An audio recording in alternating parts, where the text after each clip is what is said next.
بسم اللہ الرحمن الرحیم۔ شرح ابن عقیل کا چھٹا باب ہے نکرہ، معرفہ اور ضمیر۔ سبق نمبر 6 میں خوش آمدید۔ آج کے سبق میں ہم ضمیر مستتر کی دو قسمیں پڑھیں گے۔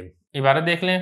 وَمِن ضمیر الرفع ما يستتر كافعل اوافق نغتبط اذ تشکر ينقسم الضمیر الى مستتر وبارز والمستتر الى واجب الاستتار وجائزه والمراد بواجب الاستتار ما لا يحل محله الظاهر والمراد بجائز الاستتار ما يحل محله الظاهر وذكر المصنف في هذا البيت من المواضع التي يجب فيها الاستتار أربعة. الأول فعل الأمر للواحد المخاطب كافعل التقدير أنت، وهذا الضمير لا يجوز إبرازه لأنه لا يحل محله الظاهر، فلا تقول افعل زيد. فأما افعل أنت فأنت تأكيد للضمير المستتر في افعل وليس بفاعل لافعل لصحة الاستغناء عنه، فتقول افعل فإن كان الأمر لواحد أو لاثنين أو لجماعة برز الضمير نحو اضربي واضربا واضربوا واضربنا. الثاني الفعل المضارع الذي في أوله الهمزة نحو أوافق والتقدير أنا، فإن قلت أوافق أنا كان أنا تأكيدا للضمير المستتر. الثالث الفعل المضارع الذي في أوله النون نحو نغتبط أي نحن.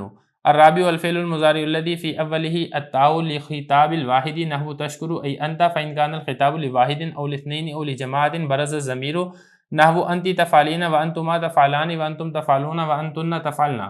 هذا ما ذكر المصنف من المواضع التي يجب فيها استتار الضمير، ومثال جائز الاستتار زيد يقوم أي هو، وهذا الضمير جائز الاستتار لأنه يحل محله الظاهر، فتقول زيد يقوم أبوه. وكذلك كل فعل أسند إلى غائب أو غائبة نحو هند تقوم، وما كان بمعناه نحو زيد قائم أي هو. ترجمہ دیکھ لیں۔ اور رفع کی ضمیر وہ ہے جو مستتر ہوتی ہے، جیسا کہ افعل تم کرو، اوافقو میں موافقت کرتا ہوں، ہم رش کریں گے جب تم شکر کرو گے۔ یہ میں نے اس کا ترجمہ کر دیا، وگرنہ یہ مثالیں ہیں، مثالوں کا ترجمہ ہوتا نہیں ہے، مثالوں کو ایسے ہی ذکر کیا جاتا ہے۔ ضمیر کی تقسیم ہوتی ہے مستتر اور بارز کی طرف۔ مستتر کی تقسیم ہوتی ہے واجب الاستتار اور جائز الاستتار کی طرف، اور واجب الاستتار سے مراد وہ ہے کہ جس کی جگہ میں اس میں ظاہر حلول نہ کرتا ہو، یعنی نہ آتا ہو، اور مراد جائز الاستتار سے وہ ہے کہ جس کی جگہ میں اس میں ظاہر حلول کرتا ہو، یعنی آ جاتا ہو۔ مصنف رحمہ اللہ تعالیٰ نے اس شعر میں وہ مواقع ذکر کیے ہیں جہاں پر ضمیر کو مستتر رکھنا واجب ہے۔ وہ 4 مواقع ہیں۔ پہلا اس میں امر کا فعل ہے جو کہ واحد مذکر مخاطب کے لیے ہے، جیسا کہ افعل۔ تقدیر عبارت ہے انتا، اور یہ ضمیر اس کو ظاہر کرنا جائز نہیں ہے کیونکہ اس کی جگہ میں اس میں ظاہر حلول نہیں کرتا ہے۔ آپ یہ نہیں کہیں گے افعل زید۔ بہرحال افعل انتا، تو یہاں پر انتا تاکید ہے ضمیر مستتر کی جو کہ افعل میں ہے۔ یہ افعل کا فاعل نہیں ہے کیونکہ افعل کا مستغنی ہونا اس انتا ضمیر سے صحیح ہے۔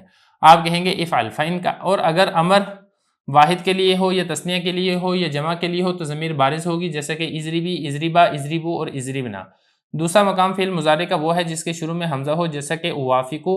تقدیر عبارت ہے انا، اور اگر آپ یہ کہیں اوافقو انا تو یہ جو انا ضمیر بارز ہے یہ تاکید ہے ضمیر مستتر کی۔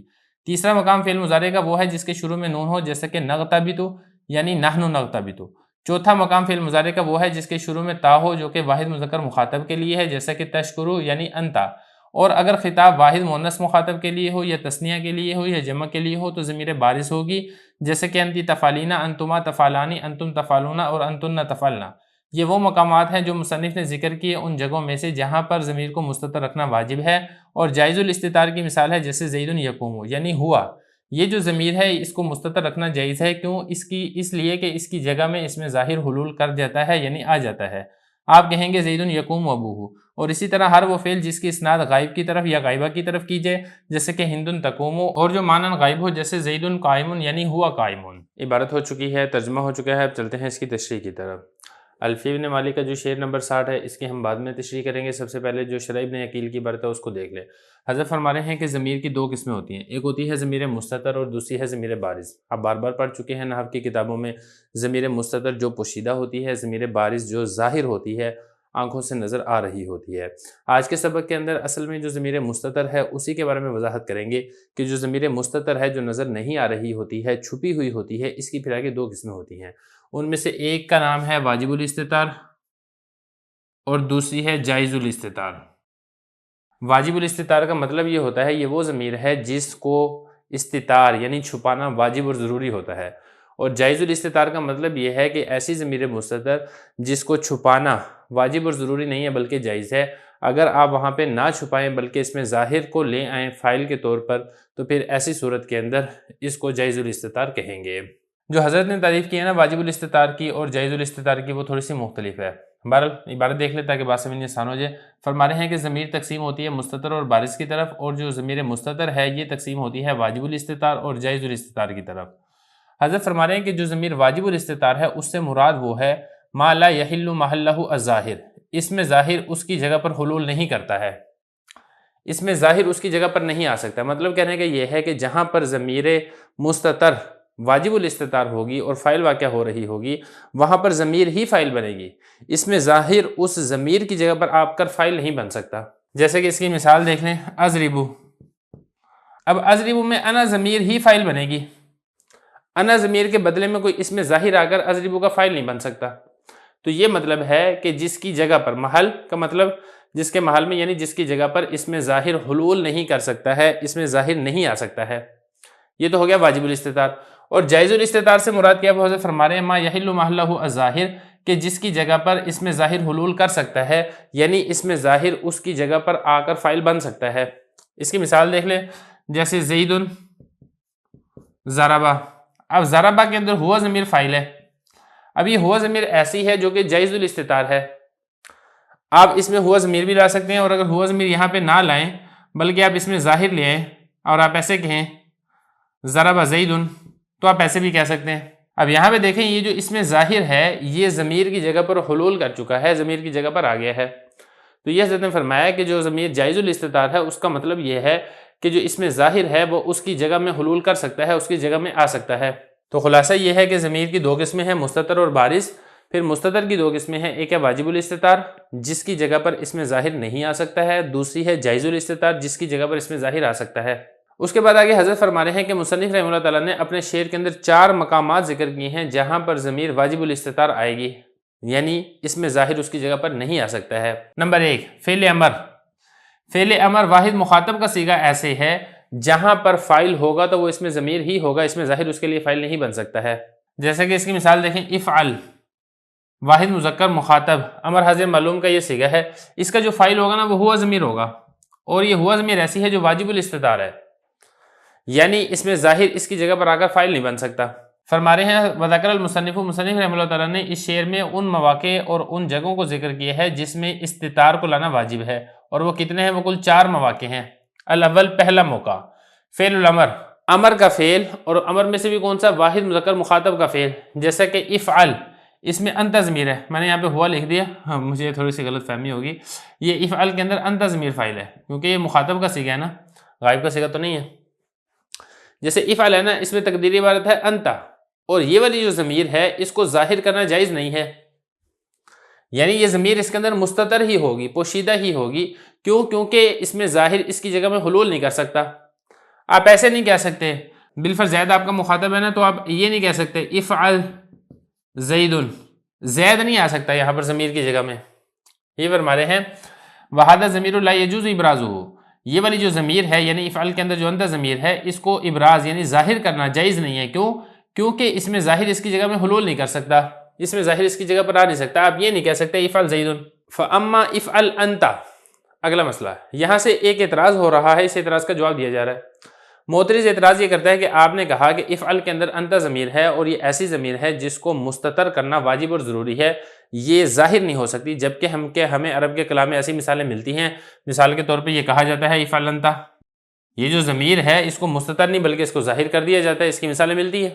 تو اس کا جواب دیتے ہوئے حضرت فرما رہے ہیں کہ جو یہاں پر آپ کو انت ضمیر مستتر کے بجائے بارز نظر آ رہی ہے، یہ حقیقت کے اندر افعل کا فاعل نہیں ہے، بلکہ حقیقت کے اندر افعل کا فاعل وہ انت ضمیر ہے جو مستتر ہے، اور جو ضمیر بارز آپ کو انت نظر آ رہی ہے وہ اسی ضمیر مستتر کی تاکید ہے۔ دیکھیے یہ فرما رہے ہیں فَأَمَّا افعل انت، بہرحال یہ والی مثال افعل انت، اس میں جو آپ کو انت ضمیر نظر آ رہی ہے یہ اس ضمیر مستتر کی تاکید ہے جو افعل کے اندر پائی جا رہی ہے، یہ جو ضمیر بارز ہے یہ فاعل نہیں ہے افعل کا۔ لِصِحَّةِ الِاسْتِغْنَاءِ عَنْهُ، کیوں؟ کیونکہ یہاں پر جو افعل کا صیغہ ہے اس کو اس میں ظاہر فاعل کی ضرورت ہی نہیں ہے، وہ اس میں ظاہر فاعل سے مستغنی ہے، کیوں؟ کیونکہ اس کے اندر ضمیر مستتر یہ فاعل بن رہا ہے۔ یہ فرما رہے ہیں لِصِحَّةِ الِاسْتِغْنَاءِ عَنْهُ، اس لیے کہ جو فعل ہے افعل اس کا مستغنی ہونا ضمیر بارز سے یہ صحیح ہے، وہ پہلے سے ہی مستغنی ہے، جہاں پر فاعل کی ضرورت ہوتی ہے وہاں پر فاعل لایا جاتا ہے، اس کو تو ضرورت ہی نہیں ہے کیونکہ اس کے اندر ضمیر مستتر فاعل بن رہا ہے، لہذا آپ افعل کہتے ہیں۔ جب آپ افعل کہہ رہے ہیں انتا ضمیر بارز کے بغیر تو اس سے یہی والی بات ثابت ہو رہی ہے کہ افعل کو ضمیر بارز کی یا فاعل بارز کی ضرورت نہیں ہے کیونکہ اس کے اندر مستتر فاعل پہلے سے موجود ہے۔ تو خلاصہ یہ ہے کہ جو امر حاضر میں جو پہلا صیغہ ہے واحد مذکر کا، اس کے اندر ضمیر مستتر ہوتی ہے اور واجب الاستتار ہوتی ہے، جو اس کے علاوہ باقی صیغے ہیں مثال کے طور پہ تثنیہ مذکر کا صیغہ ہے، تثنیہ مؤنث کا صیغہ ہے افعلا، یہ اسی طریقے سے جمع مذکر کا صیغہ ہے افعلو، یہ اسی طریقے سے واحد مؤنث کا صیغہ ہے افعلی، یہ اسی طریقے سے جمع مؤنث کا صیغہ ہے افعلنا، ان سب کے اندر ضمیر مستتر نہیں ہے بلکہ ضمیر بارز ہے۔ یہ فرما رہے ہیں بہرحال امر کا جو واحد کا صیغہ ہے یہ تثنیہ کا صیغہ ہے، یہ جمع کا صیغہ ہے، واحد سے مراد ہے واحد مؤنث کا، یہ تثنیہ کا صیغہ، تثنیہ سے مراد چاہے تثنیہ مذکر ہو چاہے تثنیہ مؤنث ہو، یہ جمع کا صیغہ ہو چاہے جمع مذکر ہو چاہے جمع مؤنث ہو، اس میں ضمیر بارز ہوتی ہے۔ واحد مؤنث کی مثال جیسے اضربی میں یا ضمیر بارز ہے، تثنیہ مذکر اور تثنیہ مؤنث میں اضربا میں الف ضمیر بارز ہے، جمع مذکر اضربو میں واو ضمیر بارز ہے اور اضربنا جمع مؤنث میں نون ضمیر بارز ہے۔ دوسرا مقام جہاں پر ضمیر مستتر واجب الاستتار آتی ہے وہ ہے فعل مضارع کا وہ صیغہ جس کے شروع میں حمزہ ہو، اور آپ کو معلوم ہے یہ کون سا صیغہ ہے، یہ واحد متکلم کا صیغہ ہے جس کے شروع میں حمزہ ہوتا ہے۔ حضرت نے اس کی مثال دی ہے اوافقو، اوافقو میں موافقت کرتا ہوں۔ اب اس کے اندر ضمیر مستتر ہی فاعل ہوگی اور وہ ہے انا ضمیر، اور یہ ایسی ضمیر مستتر ہے جس کو استتار واجب ہے، یعنی اس کا چھپانا لازم اور ضروری ہے، اس کو آپ ظاہر نہیں کر سکتے۔ تو یہ فرمایا کہ دوسرا مقام وہ فعل مضارع ہے جس کے شروع میں حمزہ ہو، جیسے اوافقو، تقدیر عبارت اس طریقے سے ہے اوافقو انا۔ یہاں پر بھی وہی والا سوال پیدا ہوتا ہے کہ آپ نے کہا کہ اس میں ضمیر کو مستتر کرنا واجب ہے، حالانکہ مثال ایسے بھی ملتی ہے اوافقو انا، یعنی ضمیر یہ جو انا ہے یہ مستتر کے بجائے بارز بھی نظر آتی ہے۔ تو اس کا جواب وہی والا جو ہم نے اوپر دیا تھا افعل کے اندر کہ بھائی دیکھیں جو آپ کو ضمیر بارز نظر آ رہی ہے اصل میں یہ ضمیر مستتر انا کی تاکید ہے۔ دیکھیں فَإِن قُلْتَ، اور اگر آپ یہ کہیں اوافقو انا، یہ بھی تو عرب کے کلام میں ملتا ہے، تو حضرت فرما رہے کان انا تاکیداً لضمیر المستتر، یہ جو انا ضمیر بارز ہے یہ حقیقت کے اندر ضمیر مستتر کی تاکید ہے، یہ حقیقت میں اوافقو کا فاعل واقع نہیں ہو رہی ہے۔ تیسرا مقام وہ فعل مضارع کا صیغہ جس کے شروع میں نون ہو، اور آپ کو معلوم ہے یہ جمع متکلم کا صیغہ ہوتا ہے جس کے شروع میں علامت مضارع نون آتے ہیں، جیسے کہ اس کا مثال حضرت نے دی ہے نغتابتو۔ اب نغتابتو کے شروع میں نون ہے لہذا یہاں پر بھی ضمیر مستتر ہی فاعل ہوگی، اور وہ ضمیر مستتر کون سی ہے، وہ نحنو ہے، اور یہ ضمیر بھی ایسی ہے جس کو استتار واجب اور ضروری ہے، آپ اس کو ظاہر نہیں کر سکتے۔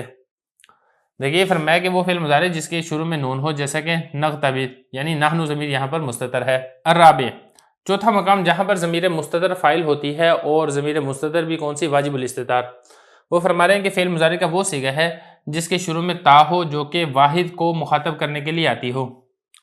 اب اس کا صیغہ حضرت لکھ رہے ہیں تشکرو۔ اب یہ تشکرو کا صیغہ یہ واحد کا صیغہ ہے۔ اب اس کے اندر دو احتمال ہیں، ایک اس میں احتمال یہ ہے کہ واحد مؤنث غائب، دوسرا اس کے اندر احتمال یہ ہے واحد مذکر مخاطب۔ تو حضرت یہ فرما رہے ہیں کہ واحد مذکر مخاطب ہونے کی صورت میں اگر یہ صیغہ مراد لیا جائے گا تو اس کے اندر انت ضمیر مستتر ہی فاعل ہوگی، ضمیر بارز اس کے اندر فاعل نہیں ہو سکتی ہے، اور اسی طریقے سے اس میں ظاہر بھی اس کے اندر فاعل واقع نہیں ہو سکتا ہے۔ دیکھیں فرمایا کہ وہ فعل مضارع جس کے شروع میں تا ہو جو کہ واحد مذکر مخاطب کو کرنے کے لیے آتا ہو، جیسے کہ تشکرو، اب اس میں انت ضمیر یہ فاعل واقع ہو رہا ہے، اور اگر خطاب ہو رہا ہو واحد کے لیے یا تثنیہ کے لیے جمع کے لیے تو ضمیر اس کے اندر بارز ہوگی، یعنی واحد مؤنث مخاطب کے لیے جو صیغہ آئے گا مضارع کا اس کے اندر بھی ضمیر بارز ہے، تثنیہ مذکر مخاطب یا تثنیہ مؤنث مخاطب کے لیے جو صیغہ آئے گا اس کے اندر بھی ضمیر بارز ہوگی، اور اسی طریقے سے جمع مذکر مخاطب یا جمع مؤنث مخاطب کا جو صیغہ آئے گا مضارع کا اس کے اندر بھی ضمیر بارز ہی فاعل واقع ہوگی۔ یہ فرما رہے ہیں بارز ضمیر بارز ہوگی۔ اس کی مثال دیکھیں جیسے انتی تفعلینا، اب یہاں پہ دیکھیں واحد مؤنث مخاطب کا صیغہ ہے، اس میں یا ضمیر فاعل ہے جو کہ بارز آپ کو نظر آ رہی ہے۔ اسی طریقے سے انتما تفعلانی، تثنیہ مذکر یا تثنیہ مؤنث کا صیغہ ہے، اس میں دیکھیں الف ضمیر فاعل واقع ہو رہا ہے جو کہ آپ کو نظر آ رہا ہے۔ اسی طریقے سے جمع مذکر کا صیغہ ہے، جمع مذکر مخاطب کا تفعلونا، اس میں بھی واو ضمیر فاعل ہے جو آپ کو نظر آ رہا ہے۔ انتن تفعلنا، یہ جمع مؤنث مخاطب کا صیغہ ہے، اس میں نون ضمیر فاعل ہے جو آپ کو نظر آ رہا ہے۔ تو خلاصہ کلام یہ ہے کہ چار مقامات ایسے ہیں جہاں پر ضمیر مستتر فاعل واقع ہوگی، اور ضمیر مستتر بھی وہ جس کو چھپانا لازم اور ضروری ہے، آپ اس کو ظاہر نہیں کر سکتے ہیں۔ ھذا ما ذکر المصنف من المواضع التي يجب فيها استتار الضمیر، یہ فرما رہے ہیں کہ یہ چار مقامات وہ مقامات ہیں جو مصنف نے ذکر کیے جس میں ضمیر کو مستتر رکھنا یہ واجب ہے۔ ومثال جائز الاستتاری، یعنی وہ مقامات جہاں پر ضمیر کو مستتر رکھنا واجب نہیں بلکہ جائز ہے، چاہے تو آپ ضمیر مستتر فائل بنا دیں، چاہے آپ ضمیر مستتر کو فائل نہ بنائیں بلکہ اس میں ظاہر فائل بنا دیں فعل کا۔ وہ مقامات کون سے وہ حضرت یہاں سے ذکر کریں گے۔ فرما رہے ہیں کہ جائز الاستتار کی مثال جیسے زید یقوم۔ اب یہ یقوم دیکھیں، یہ ایسا صیغہ ہے اس کے اندر ضمیر مستتر بھی فائل واقع ہو سکتی ہے، ہوا ضمیر، لیکن یہ جو ہوا ضمیر ہے یہ واجب الاستتار نہیں ہے، جائز الاستتار ہے، کیونکہ آپ ہوا کے بجائے آپ اس میں ظاہر بھی فائل لا سکتے ہیں، اس میں ظاہر ضمیر کی جگہ میں حلول کر سکتا ہے، اور آپ ایسے بھی کہہ سکتے ہیں یقوم زید۔ یہ فرما رہے ہیں جیسے زید یقوم ای ہوا، اور یہ والی جو ضمیر ہے یہ جائز الاستتار ہے، کیوں؟ کیونکہ اس میں ظاہر اس کی جگہ پر آ سکتا ہے، اور آپ ایسے کہہ سکتے ہیں زید یقوم ابوہ۔ اب یہاں پہ دیکھیں، میں نے تو آپ کو یہ مثال دی نا، یقوم زید، حضرت نے اس کی مثال یہ دی ہے زید یقوم ابوہ، زید اس کا باپ کھڑا ہے۔ اب ابوہ دیکھیں اس میں ظاہر ہے جو کہ یقوم کا فعل واقع ہو رہا ہے۔ اسی طرح ہر فعل جس کی اسناد غائب، واحد مذکر غائب یا واحد مؤنث غائب کی طرف کی جائے، وہاں پر بھی جو ضمیر ہے وہ مستتر جائز الاستتار ہے، چاہے تو آپ ضمیر کو فائل بنا دیں، چاہے آپ اس میں ظاہر کو اس کی جگہ پر فائل بنا دیں۔ اب اس میں مثال دے رہے ہیں پہلے مؤنث کی، جیسے ہندن تقوم، ہندہ کھڑی ہے۔ اب یہ تقوم فعل ہے جس کی اسناد ہو رہی ہے ایسے فائل کی طرف جو کہ غائبہ ہے، کیونکہ دیکھیں نا واحد مؤنث غائب کا صیغہ ہے مضارع کا، ایسے فائل کی طرف اسناد ہو رہی ہے جو کہ غائبہ ہے، لہذا اب یہاں پر ضمیر بھی فائل بنا سکتے ہیں ہیا، اور یہ جائز الاستتار ہے، اور آپ اس کے بجائے آپ اس میں ظاہر بھی فائل لا سکتے ہیں تقوم ہندن۔ یہی فرما رہے ہیں کہ ہر وہ فعل جس کی اسناد غائب، واحد مذکر غائب کی طرف کی جائے یا واحد مؤنث غائب کی طرف کی جائے، جیسے ہندن تقوم، اب یہاں پہ چونکہ اسناد ہو رہی ہے واحد مؤنث غائب کی طرف، لہذا اب یہاں پہ ضمیر مستتر بھی لا سکتے ہیں اور ضمیر کے بجائے اس میں ظاہر بھی فائل بنا سکتے ہیں، اور واحد مذکر غائب کی مثال یہ میں آپ کے سامنے پہلے ذکر کر چکا ہوں۔ وما کان بمعنی ہو، اور اسی طریقے سے جو مانن غائب ہو، یعنی حقیقتاً تو غائب کی طرف اس کی اسناد نہ ہو رہی ہو لیکن مانن وہ غائب کی طرف مسند ہو رہا ہو، جیسے کہ زیدن قائمن۔ اب یہ دیکھیں قائمن یہ اسم فائل ہے، یہ حقیقتاً غائب کی طرف مسند ہو رہا ہے کیونکہ اس کے اندر جو فائل واقع ہو رہا ہے وہ ہوا ضمیر ہے جو کہ غائب کی ضمیر ہے۔ یہاں پر بھی آپ ایسے ہی کر سکتے ہیں کہ قائمن کے بعد ہوا ضمیر آپ مستتر مان لیں اس کے لیے فائل، دوسرا یہ ہے کہ آپ ہوا ضمیر مستتر نہ مانیں بلکہ اس میں ظاہر آپ قائمن کا فائل بنا دیں، اور آپ اس طریقے سے کہہ دیں قائمن الزید۔ بہرحال یہ شرح ابن عقیل کی عبارت یہاں تک مکمل ہو چکی ہے۔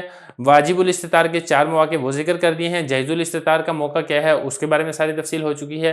اب چلتے ہیں متن کی عبارت کی طرف، یعنی الفیہ ابن مالک کے شعر کی طرف۔ فرما رہے ہیں کہ جو رفع کی ضمیر ہے اس کی 2 قسمیں ہیں، ایک قسم تو وہ ہے جو مستتر ہوتی ہے یعنی چھپی ہوئی ہوتی ہے، جیسے کہ افعل میں ضمیر مستتر ہے، وافق میں ضمیر مستتر ہے، افعل میں انت ضمیر ہے، وافق میں انا ضمیر ہے، نغتبت میں نحنو ضمیر ہے، تشکرو میں انت ضمیر ہے۔ تو خلاصہ یہ ہے کہ اس شعر کے اندر بھی وہ مقامات ذکر کیے جا رہے ہیں جہاں پر ضمیر مستتر فاعل واقع ہوتی ہے، اور ضمیر مستتر بھی وہ جس کو مستتر رکھنا واجب اور ضروری ہے۔